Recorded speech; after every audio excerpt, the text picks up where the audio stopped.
माता सीता के जन्म को लेकर कई कहानियां प्रचलित है। कोई कुछ कहानी सुनता है तो कोई कुछ। इसलिए साफ साफ कहना मुश्किल है कि सीता की माता कौन थी।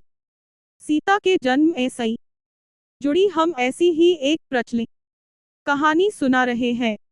एक बार लंकापति रावण के तब ऐसे ही खुश होकर भगवान ब्रह्मायुस वरदान मांगने को कहते हैं। रावण उनसे अमर होने का वरदान मांगता है। ब्रह्मा जी यूस अमर होने के अलावा कोई दूसरा वरदान मांगने को कहते हैं। रावण वरदान में मांगता है कि मुझे सुर, असुर, पिशाच, नाग, किन्नर या अप्सरा कोई भी न मार सके।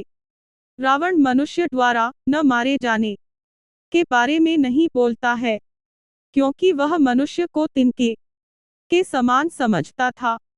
वरदान पाने के बाद रावण हर तरफ तबाही मचाना शुरू कर देता है।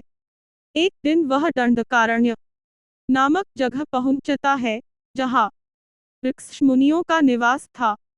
रावण को ऋक्ष मुनियों को मारना उचित नहीं लगा, लेकिन वो उन ऋक्ष मुनियों के रक्त को एक कमंडल में भरकर साथ ले जाता है।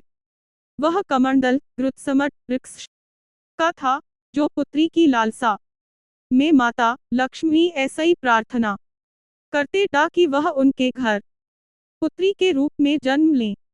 इसके लिए गृत्समट वृक्ष रोजाना पूजा पाठ के दौरान पवित्र मंत्र पढ़कर दूध की कुछ बूंदे कमंडल में डाला करते था, जिसमें रावण रक्त भरकर अपने साथ ले गया था।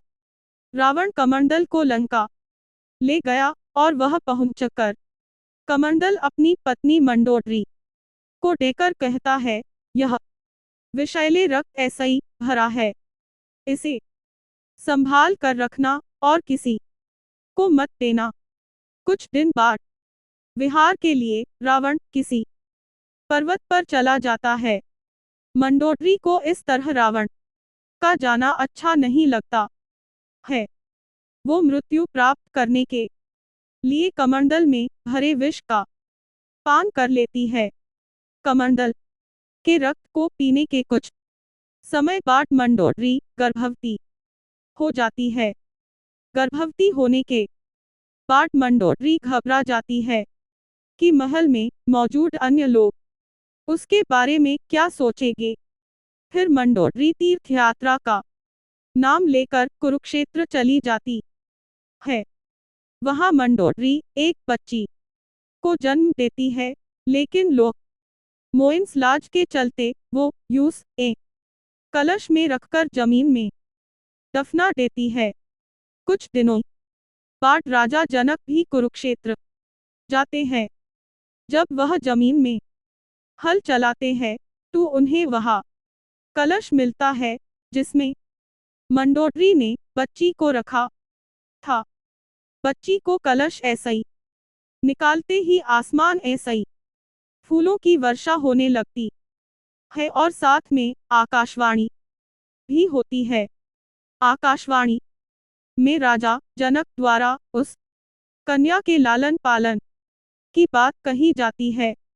हल के सीट हल के आगे का नुकीला भाग ऐसा ही टकराने की वजह ऐसा ही कलश मिला था, इसलिए राजा जनक ने कन्या का नाम सीता रखा।